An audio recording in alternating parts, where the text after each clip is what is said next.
আমি চিন্তা করি ছাগলে খায় ঘাস আর পায়খানা করে কতগুলো ক্যাপসুলের মতো ট্যাবলেট। আল্লাহ যদি না থাকবে এগুলো হয় কেমন? একজন কৃষক একজন ছাগলের রাখালকে আরব দেশে জিজ্ঞেস করা হয়েছিল, আল্লাহ যে আছে এর কোন প্রমাণ তুমি কি দিতে পারবা? তুমি কি প্রথমে বলো আল্লাহ আছে, তুমি কি বিশ্বাস করো? অবশ্যই করি। আল্লাহ আছে, এর কোন প্রমাণ আছে তোমার কাছে? কোনো প্রমাণ নাই, তবে আমি বুঝি আল্লাহ আছে। বলে কেমনে? যে আমি তো ছাগলের রাখাল, আমি তো লেখাপড়া করিনি, আমি দার্শনিকও না বিজ্ঞানীও না কিছু না, ছাগল পানি।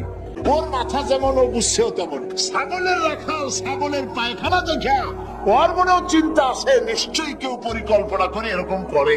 কিন্তু ইউনিভার্সিটিতে কিছু সংখ্যক শিক্ষক আছেন জনগণের 12 কোটি মুসলমানের পয়সা দিয়া বেতন খায় আর বলে আল্লাহ নাই।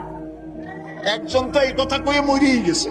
মরার সময় বেচারা বুঝতে পারছে যে কবরে গেলে দশাটা কি হবে, সেই জন্য কবরে যাব না। বলে দিল আমার দাফন করবে না, কাফন দিবা না, জানাজা দিবা না, এমনি নিয়া ফেলাইছ। তারপরে কি বলে মেডিকেল কলেজে দিয়ে দিও, সেদিন আমাকে অপারেশন করিয়া কাটা সেরা করিয়া অপারেশন শিখবে। তার ওসিয়ত অনুযায়ী কাজ হয়েছে। এত বড় বুদ্ধিজীবী, তো তার ওসিয়ত তো শোনাই লাগে। ওর কাপড় হয় নাই, দাফন হয় নাই, গোসল হয় নাই, কপালে নাই, কি হবে? তারপরে থুইছে বার্ডেনের মধ্যে কিছুদিন পর তাকে পাঠানো হয়েছে মেডিকেল কলেজে। মেডিকেল কলেজের ছাত্ররা যখন শুনলো যে ওই লোকটার লাশ আসতেছে, ওরা দাঁড়ায় বলছে আল্লাহর রাস্তায় মাপ চাই, এই হুজুর এখানে আনবেন না। উনি বেঁচে থাকতে আল্লাহর অস্বীকার করছে। এখন ওনারা কাইটা যদি আমরা অপারেশন শিখি, তাহলে যে রুগীরে ধর্ম যাও বাঁচবে ওইটা মরবে। কাজী এনার ফিরা এরপরে নিয়া কোন জায়গায় নিল না, আবার নিয়া বার্ডেমের ডিপ ফ্রিজের মধ্যে রেখে দিছে। আমার এখন চিন্তা হয়েছে যে এই লাশটারে যদি এখন রাস্তায় ফেলায় দেয়, কুত্তাও খাবে না। কারণ আমার দেশের কুত্তা, আমার দেশের কুকুরেরা এতটা অভদ্র না যে কুকুরে এত পুরানা বাসি লাশ খাওয়ার মতো আমাদের কুকুর এত বেয়াদব হয় নাই, এতটা অসভ্য হয়ে পারে না। কাজী আল্লাহর সাথে যারা নাফরমানি করে আল্লাহ এরকম দেখান, তবে এগুলি বুঝবে কারা? আল্লাহ রাব্বুল আলামিন বলেন ওয়াতিলকাল আমসালু নাদরিবুহা লিন্নাস ওয়া মা ইয়াকিলুহা ইল্লাল আলিমুন। অসংখ্য দৃষ্টান্ত এই পৃথিবীর বুকে ছড়ায় রেখেছি। এসব দৃষ্টান্ত থেকে উপদেশ গ্রহণ করতে পারবে তারা যাদেরকে আমি রব্বুল আলামিন জ্ঞান দান করেছি, যাদের জ্ঞান দিয়েছি। ওরা তো জ্ঞান পাই নাই, ওরা পাইছে বুদ্ধি। ওরা কি পেয়েছে? বুদ্ধি। আল্লাহ কোরআন শরীফে কোথাও বলেন নাই যে তোমরা আমার কাছে দোয়া করো আল্লাহ আমার বুদ্ধি বাড়ায় দাও। আছে না এরকমের কথা? আল্লাহ কি বাড়াইতে বলছেন? আল্লাহ রাব্বুল আলামিন বান্দাদেরকে শিখায়েছেন, বান্দার আমার কাছে দোয়া কর, রব্বি জিদনি ইলমা। পড়েন সবাই, রব্বি জিদনি ইলমা। আমার রব, আমার স্রষ্টা, তুমি আমার ইলমকে, আমার জ্ঞানকে বৃদ্ধি করে দাও। বলেন সুবহানাল্লাহ। সুতরাং আল্লাহ রাব্বুল আলামিন সম্পর্কে সামান্য লেখাপড়া যারা করে ওরা আল্লাহরে বুঝবে কি করে? তবে আল্লাহ কোনো অ্যাকশন নেন না। পিঁপড়া সে যদি হাতির দেখে একটা ঠ্যাং উঁচু করে বলে হাতি কত বড় একটা দেখো, এরকম যদি একটা বেসকি দেয়, তাহলে হাতি কি পিঁপড়ারে তাড়িয়ে আসে নাকি? আরে তোমার মতো ছাগল পাগল কইলো যে আল্লাহ নাই, তাতে আল্লাহ কিছু আসে যায়? ছাগল পাগল, কুকুর, ভেড়া, এগুলোর কোনো দাম নাই আল্লাহর কাছে, এগুলোর কোনো মূল্য না। আল্লাহ পাক বলেছেন যারা আল্লাহরে অস্বীকার করে, যারা কাফের, তারা জানোয়ারের চাইতে নিকৃষ্ট। তারা হচ্ছে পৃথিবীর সমস্ত সৃষ্টি জগতের মধ্যে নিকৃষ্ট হচ্ছে তারা যারা কাফের, যারা আল্লাহকে অস্বীকার করেছে। দেখুন কোরআন শরীফে আল্লাহ পাক এক জায়গায় বলেছেন ওয়ালাকাদ জারা'না লি জাহান্নামা কাসীরাম মিনাল জিন্নি ওয়াল ইনস। আমি মানুষ এবং জিনেদের মধ্যে এক শ্রেণীর মানুষ আর জিনকে তৈরি করেছি জাহান্নামের জন্য। জাহান্নামের জন্য তারা তৈরি হয়েছে।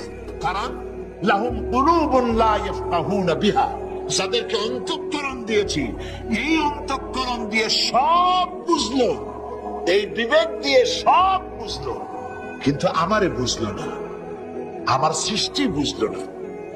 ওয়ালাহুম আয়ুনুন লা ইউবসিরুনা বিহা, তাদের চোখ দিছি কিন্তু চোখ দিয়ে সব দেখলো, আমার সৃষ্টি দেখে আমাকে চিনল না। তাদের কান দিলাম, এ কান দিয়া সব শুনলো, কিন্তু মজলুম দুর্বলের ফরিয়াদ তাদের কানের মধ্যে ঢুকলো না। উলাইকা কাল আনআম, আল্লাহ পাক বলেন এগুলি হলো চতুষ্পদ। কি গলা পড়া বলেন কি জানোয়ার? কে বলতেছেন? আপনারা কি রাগ করতেছেন নাকি? বিবেক দিলাম, আমাকে চিনলে না। চোখ দিলাম, আমার সৃষ্টি দেখে আমাকে উপলব্ধি করলে না, হেদায়েত পেলে না। কান দিলাম, হক শুনলে না।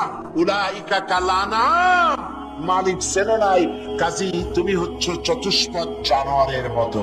এ পর্যন্ত বললে না হয় হতো, কিন্তু আল্লাহ আর একটু আগায় গেলেন। আল্লাহ পাক সামনে গিয়ে বললেন বাল হোক আদল, জানোয়ারের চাইতে নিকৃষ্ট। আমি এইটা বুঝি নাই, জানোয়ারের চাইতে নিকৃষ্ট আল্লাহ কইলেন কেন? পরে অনেক চিন্তা করে বুঝে আসলো। আল্লাহ পাক বলেছেন বুঝতে চেষ্টা করতে চাইলে আল্লাহ পাক বোঝার ব্যবস্থা করে দেন। সুবহানাল্লাহ। তো এটা কেন জানোয়ারের মতো হইল কেন? পরে চিন্তা করে দেখলাম যে বিষয়টা হচ্ছে মালিককে চেনা নিয়ে, আল্লাহকে চেনা নিয়ে। পশুতে কিন্তু মালিক চেনে, পশুতে মালিক চেনে। যেমন আপনারা বাড়িতে যদি কেউ কুকুর পোষেন, কুকুর পোষেন অনেকে। এই কুকুর পোষেন কেন? কুকুর পুষেছেন চোর ডাকাত যাতে বাড়িতে হামলা না করতে পারে, সেই জন্য কুকুর পুষেছেন। গভীর রাত্রে মানুষের পায়ের আওয়াজ পাওয়ার সাথে সাথে কুকুর তার ভাষায় বিরাট গর্জন করে ওঠে, ঠিক কিনা? তার ভাষায় সে বলে, সে বলতে থাকে, তার ভাষায় সে বলে থাম, স্টপ, পরিচয় দে তুমি কে। এখন ওই লোকটা যদি মালিক হয়, বাড়ির মালিক, কুত্তার মালিক, তাহলে সে যখন বলে কুকুর একটা নাম রাখে, ডবলু বল্টু কিছু একটা রেখে দেয়, তো কুত্তার নাম ধরে কুত্তারে ডাক দিল থাম। কুত্তা তখন বসে আমি তো ভুল করছি, এ তো আমার মালিক। কুত্তা তখন কাছে চলে যায়, গায়ে লেজ নাড়াইয়া গায়ে বুলাতে থাকে। লেজ নাড়ানো মানে কুত্তায় গ্রিন সিগন্যাল দিয়ে দিছে, আপনি যাইতে পারেন, আপনার কোনো অসুবিধা নেই বাড়িতে ঢোকার ব্যাপারে। তাহলে দেখা গেল কুত্তায় মালিক চেনে। কুত্তা কি করে? আবার যদি চোর আর ডাকাত আসে, তাহলে কুকুর খেউ করে ওঠার সঙ্গে সঙ্গে চোর বা ডাকাত আওয়াজ তো করতে পারবে না, তাহলে মালিক জেগে উঠবে।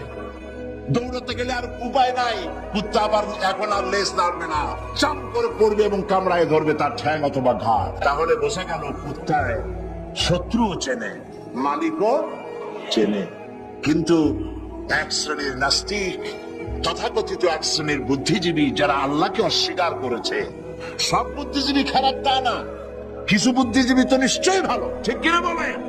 কিন্তু এক শ্রেণীর আছে যারা আল্লাহরে চেনে নাই, ওরা কিন্তু বাড়ির ওই গৃহপালিত ওই পশুর চাইতেও নিকৃষ্ট, বালহন আদম, জানোয়ারের চাইতেও নিকৃষ্ট। মালিককে চিনতে হবে। সেই মালিককে চেনার জন্য আল্লাহ রাব্বুল আলামিন কোরআনে কারীমের ভিতরে এই সূরাটির মধ্যে আল্লাহ পাক বলছেন আমার সাথে ব্যবসা করতে হবে, এবং প্রথম কাজ হচ্ছে আমাকে চেনা, আল্লাহকে চিনতে হবে। আল্লাহ আছে তা বিশ্বাস করতে হবে। একটি কথার ভেতরে, একটি সত্য সূরার মধ্যে আল্লাহ পাক বিষয়টি ক্লিয়ার করেছেন। আল্লাহ পাক বলেছেন কুল হুয়াল্লাহু আহাদ। সূরাটি মুখস্থ আছে কিনা? অনেক সবাই আমার সাথে গলা ছেড়ে দিয়ে পুরুষের মতো কুল হুয়াল্লাহু আহাদ আল্লাহুস সামাদ লাম ইয়ালিদ ওয়া লাম ইউলাদ ওয়া লাম ইয়াকুল লাহু কুফুয়ান আহাদ। আল্লাহ পাক বলেন, বলো হে নবী আপনি বলুন আল্লাহ এক এবং একক, তিনি বেনিয়াস, কারো মুখাপেক্ষী তিনি নন। তিনি কাউকে জন্ম দেন নাই, তাকেও কেউ জন্ম দেয় নাই। আকাশ আর জমিনে আল্লাহ পাকের সমকক্ষ কেউ নাই। সুবহানাল্লাহ। এ হচ্ছে আমার আল্লাহ, এ হচ্ছে আমার আল্লাহ। কাউকে জন্ম দেন নাই, তিনিও কারো জন্মে হন নাই। তিনি কারো মুখাপেক্ষী নন, আকাশ আর জমিনে তার সমকক্ষ কেউ নাই। সুতরাং এই হচ্ছে আল্লাহ পাক, তার জাতকে, তার অস্তিত্বকে মানতে হবে, স্বীকার করতে হবে। এটা গেল এক নম্বর। দুই নম্বরের কথা হচ্ছে, যেহেতু ইমানের উপরে আমি ব্যাপক কথা আলোচনা করতে চাই ইনশাআল্লাহ, সেই জন্য খুব বেশি ব্যাখ্যা দিচ্ছি না। 2 নম্বরে হচ্ছে, আমি বলছিলাম কয়টা শর্ত? 4টে। 1 নম্বর কি? আল্লাহর অস্তিত্ব।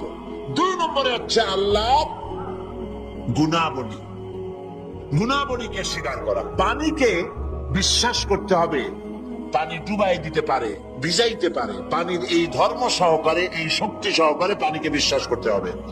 পয়জনকে বিশ্বাস করতে হবে, তাকে পান করলে আমি মরে যেতে পারি। সাপে দংশন করলে মরে যেতে পারি, সাপকে এভাবে বিশ্বাস করতে হবে। বাঘকে বিশ্বাস করতে পারে হতে হবে যে সে যে কোনো মুহূর্তে আমাকে হামলা করতে পারে। প্রত্যেক জিনিসের শক্তি সহকারে, আগুন সে জ্বালাতে পারে, পোড়াতে পারে, এই শক্তি সহকারে বিশ্বাস করতে হবে। আল্লাহকে বিশ্বাস করবেন কিভাবে? আল্লাহর গুণাবলী সহকারে। বলেন, আল্লাহকে বিশ্বাস করবেন কিভাবে? তার গুণাবলী সহকারে বিশ্বাস করতে হবে। শুধু যদি বলেন আল্লাহকে বিশ্বাস করি, হবে না। আল্লাহর গুণ সহকারে বিশ্বাস করতে হবে। 1 নম্বর গুণিত হচ্ছে আল্লাহ হচ্ছেন খালিক, তিনি হচ্ছেন স্রষ্টা। আল্লাহকে আমার স্রষ্টা, আমার রব, গোটা বিশ্বের রব, বিশাল আকাশের মালিক, জমিনের মালিক, বিস্তীর্ণ পৃথিবীর মালিক, সব কিছুর একচ্ছত্র মালিককে, আল্লাহ পাককে স্রষ্টা হিসাবে মানতে হবে। তিনি সৃষ্টি করেছেন, তিনি রব, তিনি সৃষ্টি করেন, তিনি প্রতিপালন করেন, তিনি পূর্ণতায় পৌঁছে দেন। এই হিসাবে তিনি তাকে বিশ্বাস করতে হবে। গোটা সৃষ্টিকে প্রতিপালন করার জন্য পানি দরকার। এই পানির বন্দোবস্ত কে করেছেন? বলেন, কে করেছেন? এই পৃথিবীর 4 ভাগের 3 ভাগ কি? বলেন কি? পানি। আর 1 ভাগ স্থল।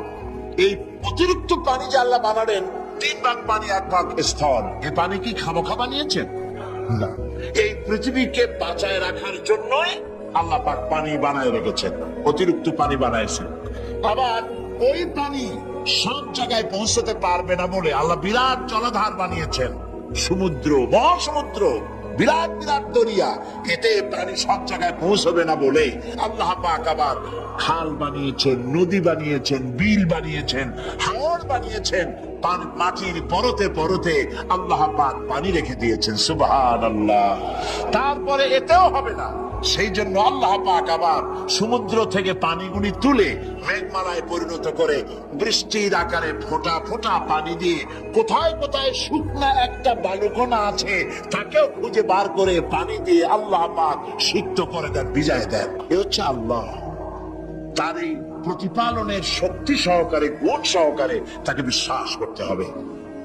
সবকিছুর স্রষ্টা তিনি, মালিক তিনি। ওই আল্লাহ রাব্বুল আলামিন, তার গুণাবলী সহকারে বিশ্বাস করতে হবে। তার গুণ হচ্ছে তিনি খালিক, তিনি মালিক, তিনি রাজ্জাক। সকলের খাবার তিনি পৌঁছান, কারো খাবার তিনি, পৃথিবীতে যত প্রাণী তৈরি করেছেন সকলের খাবারও তিনি তৈরি করে দিয়েছেন। আল্লাহ পাক বলেছেন, ওয়া মা মিন দাব্বাতিন ফিল আরদি ইল্লা আলাল্লাহি রিজকুহা। পৃথিবীর ভিতরে এমন কোন প্রাণী নাই, এমন কোন জীব নাই যার রিজকের দায়িত্ব আমি আল্লাহ গ্রহণ করি নাই। সুবহানাল্লাহ।